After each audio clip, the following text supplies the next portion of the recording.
सोचिए, एक नौजवान क्रांतिकारी फांसी का इंतजार कर रहा है और उस वक्त में वो एक ऐसा दस्तावेज लिखता है जो आज तक हमें सोचने पर मजबूर करता है। जी हाँ, हम बात कर रहे हैं भगत सिंह के मशहूर निबंध मैं नास्तिक क्यों हूं की। आज हम इसी के पन्नों में उतरकर उस महान दिमाग को समझने की कोशिश करेंगे। भगत सिंह कोई भूमिका नहीं बांधते, वो सीधा मुद्दे पर आते हैं, एक सवाल के साथ, एक आरोप के साथ जो उन पर लगाया जा रहा था। क्या उनका नास्तिक होना महज एक अहंकार था, एक घमंड था? यही वो सवाल है जिसका जवाब देने के लिए उन्होंने कलम उठाई। तो आखिर ये आरोप आया कहाँ से? लेकिन मजे की बात यह है कि ये आरोप लगाने वाले कोई और नहीं बल्कि भगत सिंह के कुछ अपने ही दोस्त थे। उनका मानना था कि भगत सिंह को जब से शोहरत मिली है, जब से उनका नाम हुआ है, तब से उनके अंदर एक घमंड आ गया है और इसी घमंड की वजह से वो ईश्वर को नकार रहे हैं। लेकिन भगत सिंह इस बात को बिल्कुल खारिज कर देते हैं। वो साफ साफ कहते हैं कि उनका नास्तिक होना कोई आज की बात नहीं है, कोई शोहरत के बाद आया बदलाव नहीं है। ये एक कन्विक्शन है, एक ऐसा विश्वास जो तब बना था जब उन्हें ज्यादा लोग जानते तक नहीं थे। तो ये अहंकार नहीं बल्कि एक बहुत लंबी और सोची समझी वैचारिक यात्रा का नतीजा था। तो चलिए इस यात्रा को जरा और करीब से देखते हैं। ये यात्रा थी कैसी? ये जानना बहुत दिलचस्प है कि भगत सिंह की शुरुआत नास्तिकता से नहीं बल्कि बहुत गहरी धार्मिक आस्था से हुई थी। तो फिर ऐसा क्या हुआ कि एक आस्तिक भगत सिंह एक नास्तिक बन गया? ये बदलाव आप देखिए रातों रात नहीं हुआ। बचपन में वो एक आर्य समाजी परिवार से आते थे, घंटों तक गायत्री मंत्र का जाप करते थे। फिर कॉलेज पहुंचे तो मन में सवाल उठने शुरू हुए, लेकिन तब भी वो ईश्वर को मानते थे। यहां तक कि जब वो क्रांतिकारी पार्टी में शामिल हुए तो वहां सचिंद्रनाथ सान्याल जैसे कई बड़े नेता थे जो बहुत ज्यादा धार्मिक थे। असली मोड़ आया 1926 के बाद, जब उन्होंने पढ़ना शुरू किया और उस पढ़ाई ने सब कुछ बदल दिया। और यही वो डिसाइसिव मोमेंट था, वो निर्णायक मोड़। भगत सिंह ने महसूस किया कि क्रांति सिर्फ जोश और नारों से नहीं चलेगी।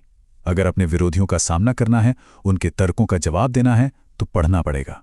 अपने हर एक विचार को, हर एक विश्वास को तर्क की कसौटी पर कसना ही होगा। और फिर शुरू हुआ पढ़ने का दौर। उन्होंने दुनिया के बड़े बड़े विचारकों को पढ़ा। बाकुनिन जो एक अराजकतावादी थे, कार्ल मार्क्स जिन्होंने साम्यवाद की नींव रखी, लेनिन और ट्रॉट्स्की जो रूसी क्रांति के हीरो थे, इन सबको उन्होंने पढ़ा। और जानते हैं इन सब में एक बात कॉमन थी, ये सभी नास्तिक थे। इस पढ़ाई का असर ये हुआ कि उनके सोचने का तरीका ही बदल गया। पहले जो क्रांति एक रोमांटिक जोशीला सपना था, अब वो एक ठोस हकीकत बन गई, यथार्थवाद। उन्होंने समझ लिया कि अंधविश्वास और रहस्यवाद के सहारे क्रांति नहीं हो सकती। रास्ता सिर्फ एक ही है, तर्क और विवेक का। चलिए ये सब तो ठीक है, पढ़कर समझकर नास्तिक बनना एक बात है, लेकिन क्या ये विश्वास तब भी टिक सकता है जब जिंदगी की सबसे बड़ी परीक्षा सामने हो, जब मौत दरवाजे पर दस्तक दे रही हो? तब क्या होगा? असली परीक्षा तो अब होनी थी। तो हुआ ये कि मई 1927 में उन्हें गिरफ्तार कर लिया गया। पुलिस वाले उन्हें तोड़ने की हर मुमकिन कोशिश कर रहे थे। उन्हें डराया गया कि फांसी पक्की है।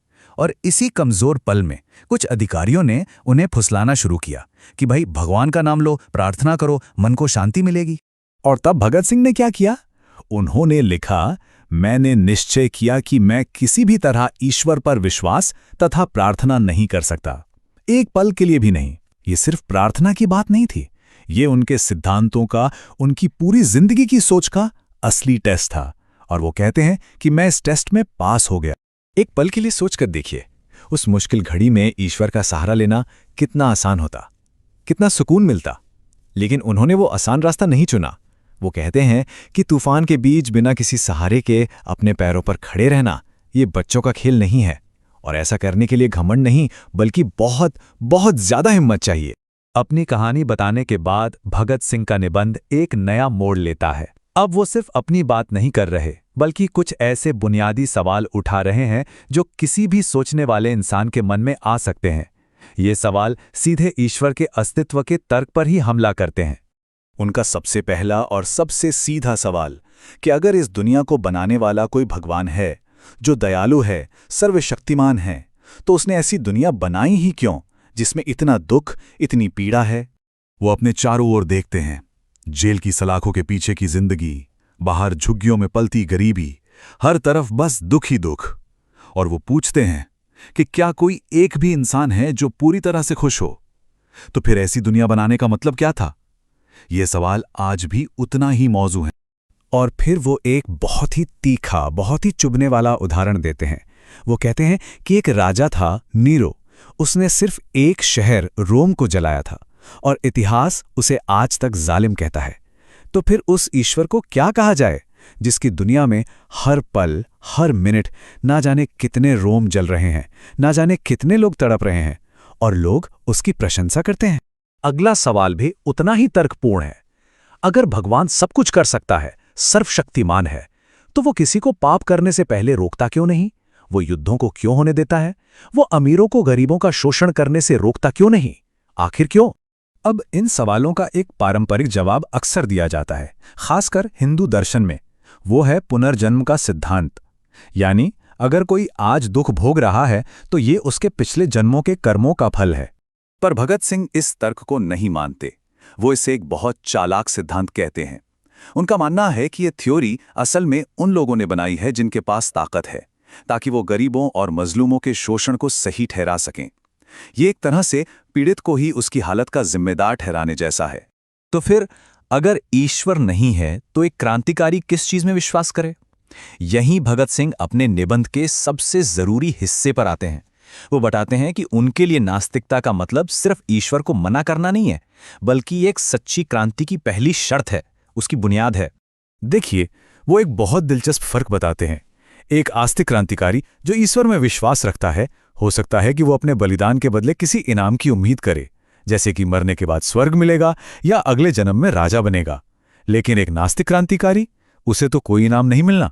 उसके लिए संघर्ष का इनाम संघर्ष में ही है, मानवता की आज़ादी में है। एक नास्तिक क्रांतिकारी ये जानता है कि फांसी का फंदा ही उसके जीवन का अंत है। इसके बाद कुछ नहीं है, ना स्वर्ग ना पुनर्जन्म।